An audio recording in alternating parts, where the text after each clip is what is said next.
เป็นอย่างขอเพียงแต่ว่าทุกคนวิเคราะห์กราฟไปนำกันวิเคราะห์ตรงกระตาวิเคราะห์บ่ตรงผลกราฟ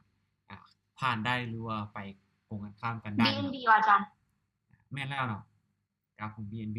แน่นอนในการวิเคราะห์กราฟของแต่ละคนมันจะบ่คือกันเนื่องจากว่าปัจจัยที่ว่าอิงใช้ในการตัดสินใจในการออกออร์เดอร์เนี่ยบ่คือกันเพราะว่าจะในเรื่องของ indicator อิหยังต่างๆเนาะมันจะความเห็นมันต่างกันอยู่แล้วฉะนั้นในเมื่อทุกคน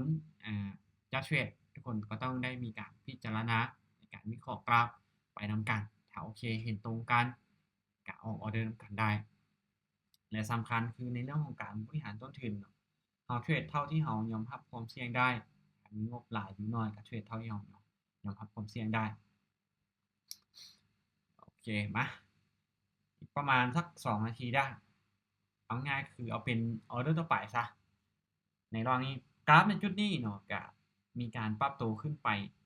น้อยนึงละมีการขึ้นไปเนี่ยเขียวหลายจังหวะแล้วก็แดงมา1แท่งเดี๋ยวเบิ่งกันว่ากราฟมันจะกลับขึ้นไปได้บ่ในโซนนี้เดี๋ยวเราจะเบิ่งฐานเป็นหลักแน่สำหรับงบของตุ้ยในรอบนี้เนาะ594 USDT ในการเอาเข้ามาเทรดในรอบนี้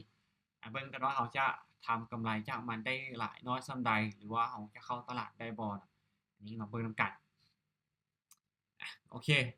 เดี๋ยวปรับเงินไว้ท่าเนาะปรับเงินไว้ท่าในออร์เดอร์นี้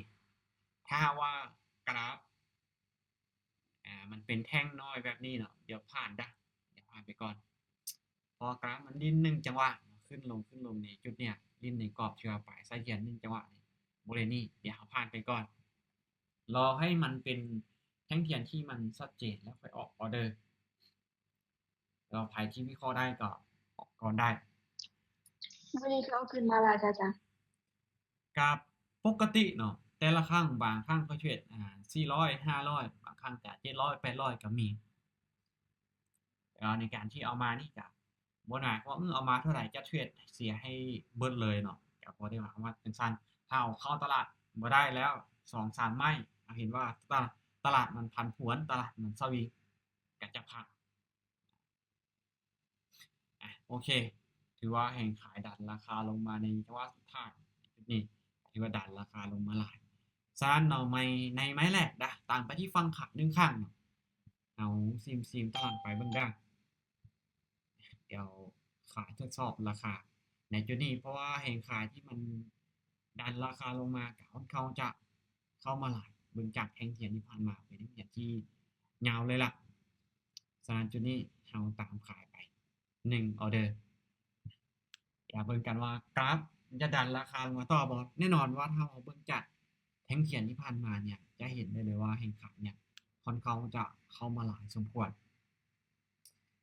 เดี๋ยวเบิ่งเนาะในไม้แรกแฮกมานบ่โอเคไม้แรกสวยมาเดี๋ยวเรามาไปกันต่อเนาะปรับเงินได้ใครที่จะเดินเงินแบบใดก็ได้เนาะแต่ตุ้ยจะใช้หลักการในการเดินเงินแบบทบต้นทุนแล้วก็กำไรไปอยู่2ไม้เนาะออเดอร์นี้ผ่านได้มัน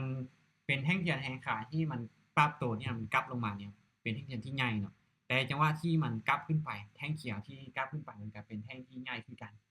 ฉะนั้นจุดเนี้ยถ้าให้ตุ้ยไปเนาะตุ้ยจะไปฝั่งขายแต่ว่าในกรณีนี้คือเป็นอย่างคือว่าบ่ออกออเดอร์เพราะแท่งตัวนี้เนาะมันเป็นแท่งเขียวที่ว่าคนเขาจะมีแห่งซื้อที่เข้ามาหลายแท่งเขียวที่ยาวเลยล่ะฉะนั้นตุ้ยก็ผ่านไปก่อนเนาะในจุดเนี้ยผมว่าจะขายกับบอกกล้าที่จะขายเพื่อนโอเค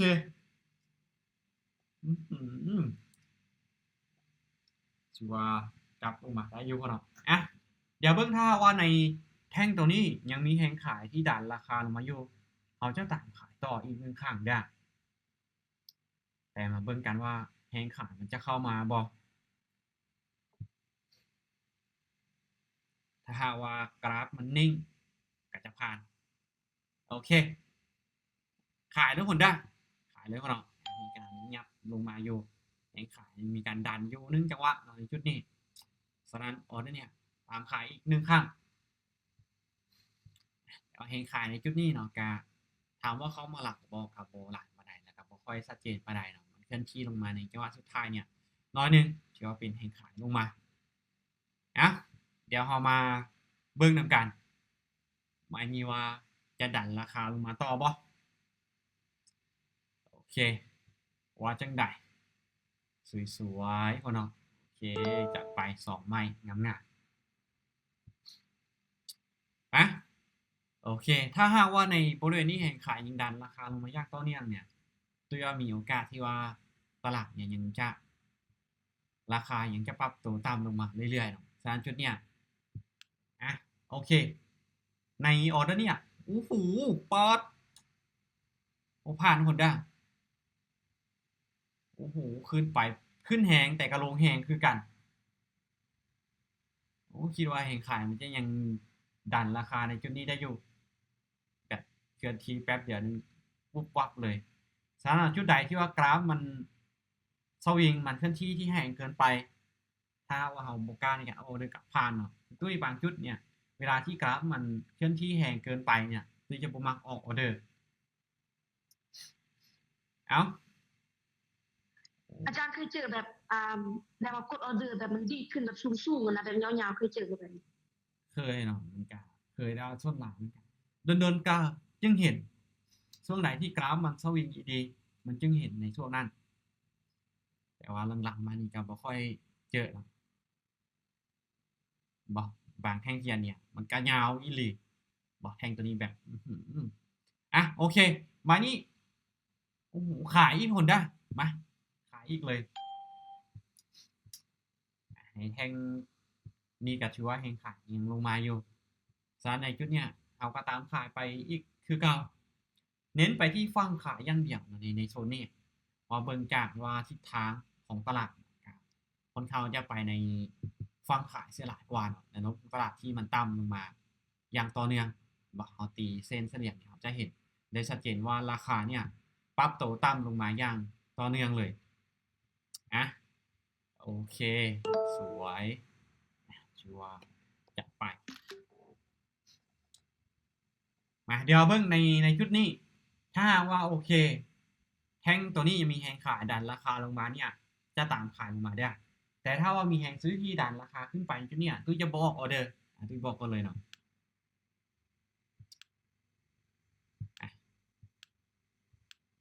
ผ่านได้ผ่านได้เพราะว่าในชุดนี้เนาะยังตุ้ยรอให้ว่าราคามันคอนเฟิร์มที่มันรุดในโซนที่ว่าโซนเก้าของมันที่ว่ามันมีการกลับตัวขึ้นไปในชุดใกล้ๆเนี่ยโลเดิมของมันโลเดิมของมันหรือจุดต่ำสุดของมันในจุดเนี้ยถ้าว่าราคาเรามีการลดลงมาในจุดเนี้ย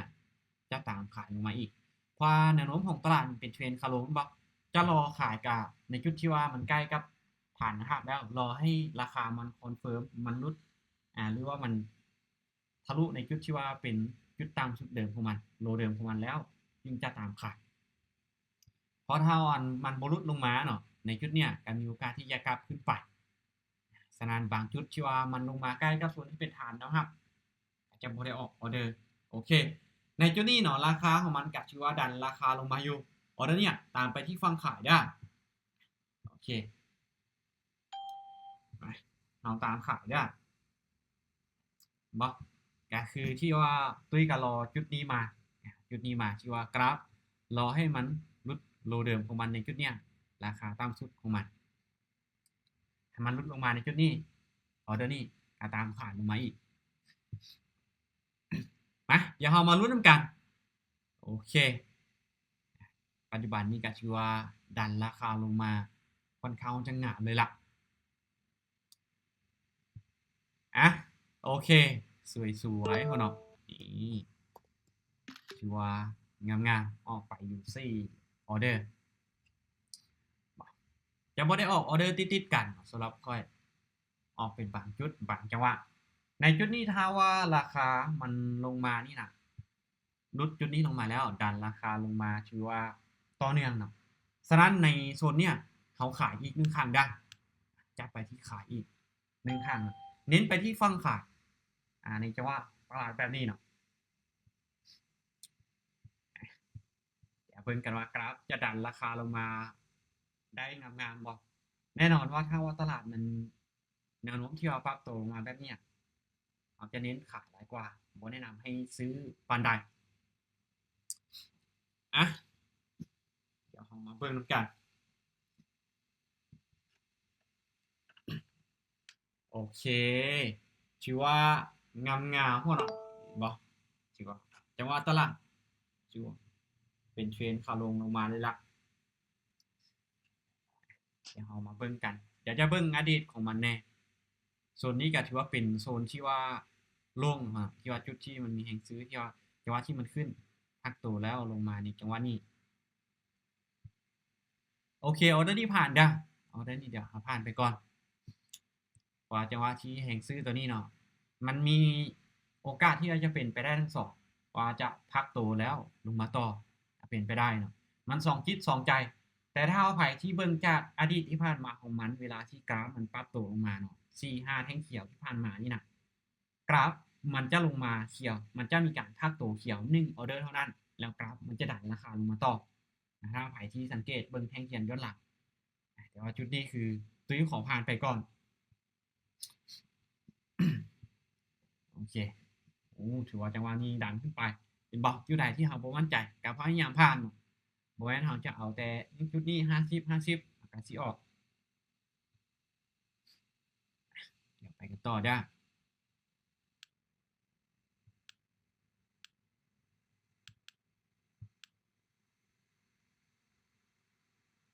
โอเคมาจังหวะนี้ขายอีก1ครั้งก่อนเด้อตุ้ยมองว่า2แท่งในก้อนหน้าเขียวนี่นะมีโอกาสที่จะลิ้นพักตัวได้ฉะนั้นเนาะในโซนเนี้ยเบิ่งจะว่าฐานเนาะครับที่ว่าหรือจุดที่มันมีการดันราคาแห่งซื้อขึ้นไปชัดเจนก็ยังห่างพอเนาะยังห่างจากจุดอดีตที่ผ่านมาของมันก็คืออยู่ในโซนนี้เนาะจุดอดีตที่ว่าตุ้ยเบิ่งว่าปึ๊บมันมีการแห่งซื้อที่ดันราคาชัดเจนฉะนั้นเนาะในราคาที่ตุ้ยออกออเดอร์นี่นะมันยังห่างกันออเดอร์เนี่ยเอาตามขาดลงมาการที่ว่าลงมายาวเกินขาดเนาะโอเคสวยๆจัดไปรอบนี้ชื่อว่าวินเลท100%สำหรับในการเทรดรอบนี้ออกไปทั้งเบิดอยู่6ออเดอร์ก่อนหน้านี้เนาะก่อนที่จะเทรดเนี่ยตุ้ยไป2ออเดอร์งานในกราฟของ PTC คือกันเวลา 12:46 นาทีกับ47เนาะตุ้ยเบิ่งกราฟอื่นว่าตุ้ยมาเทรดในกราฟของ PNB เพราะว่าราคามันจะได้บ่ราคามันจะนิ่งบ่เทรดไป1ไม่เนาะเสมอ1มีจะค่ายเลยอาจารย์บ่มี แล้ว ชื่อ ก็ เลย วิน1ชื่อว่ารอบนี้ในการเปิดมีตติ้งในรอบนี้เนาะเทรดรอบนี้6ออเดอร์เฉพาะรอบนี้เทรด6ออเดอร์ก็ชื่อว่าวิน6ออเดอร์อัตราชนะชื่อว่า100เลยกำไรเนาะในรอบนี้200ปลายแต่ตุ้ยเทรดไปก่อนหน้าเนี่ยแต่กำไรมาอยู่38ถือว่ารอบนี้กำไรมา200ปลายถือว่างามๆใครที่เทรดนำก็ถือว่าบ่เทรดต่อแล้วว่าตุ้ยจะหยุดเนาะเวลาที่ได้กำไรในตลาดแล้วตุ้ยจะบ่อยู่ดนได้กำไรเน้นแบบเข้าไวออกไวกับอยู่ในตลาดแบบทุกคนจะสังเกตการเดินเงินของค่อยบ่เขาจะแบบคูณ2ไปวินไม่แรกไม่2จะออกอินไปละโอเควิน2ไม้จะกลับมาเดินเงินแบบในจุดนั้นอีกทบต้นทุนและกำไรไป2ไม้เนาะจะเฮ็ดให้ไป6ไม้แต่ว่ากำไรมันเนี่ย200บาทโอเคถือว่ารอบนี้บ่ฮู้ว่ามีไผได้ออกออเดอร์นำอยู่บ่เทรดนำอยู่บ่พกไม้ชื่อว่าขายอย่างเดียวเป็นบอที่ผ่านมาเนาะกราฟปิดแดงอย่างเดียวได้แต่ว่าที่มันลงนะ คุณโลก็บ่แปลกเนาะอาจารย์เนาะแม่นเนาะคนรอนี่ตั้งหมันเด้บวกนำอยู่บ่บวกอยู่น้อยนึงอาจารย์สิตามเป้าเลยโอเคเนื้อทองเด้บวกอยู่บ่บวกอยู่80โอเคก็ชื่อว่างามๆเนาะพยายามหาจังหวะในการเข้าเทรดเอาจังหวะที่กราฟมัน50เนาะหรือว่าจังหวะที่กราฟมันเคลื่อนที่แรงเกินไปเนี่ยบ่ต้องออกออเดอร์ก็ได้เนาะบางจุดเนี่ยจุดใดที่กราฟมันสวิงแรงคือในออเดอร์นี่บ่มันวุบวับขึ้นไปจังหวะสุดท้ายมันเคลื่อนที่มันแรงเกินไปเฮาเบิ่งว่ามันผิดปกติละเฮาก็บ่ออกเฮารอจุดที่ว่ามันนิ่งกราฟมันเสถียรเฮาค่อยออกออเดอร์สำคัญคือเฮาพยายามมีสติแล้วก็คุมตัวเองให้ได้ในการเทรด ถือว่าพี่จ๊อบไปงามๆบ่อยู่โดนได้กับชีวิตยุทธโอเคสำหรับรอบนี้จะประมาณนี้ในการเทรดเนาะแต่ละคนมีตัวไหนอยากจะถามบ่หรือว่าโอ้ลมแลกเปลี่ยนก็ได้เนาะเวลากันยังเหลือหลายอยู่มีไผมีตัวไหนอยากจะถามบ่ถ้าบ่มีเนาะก็จับสิ้นสุดหรือว่าจบซ้ำนี้ได้ในการที่จะขึ้นมาเทรดในรอบนี้บวก5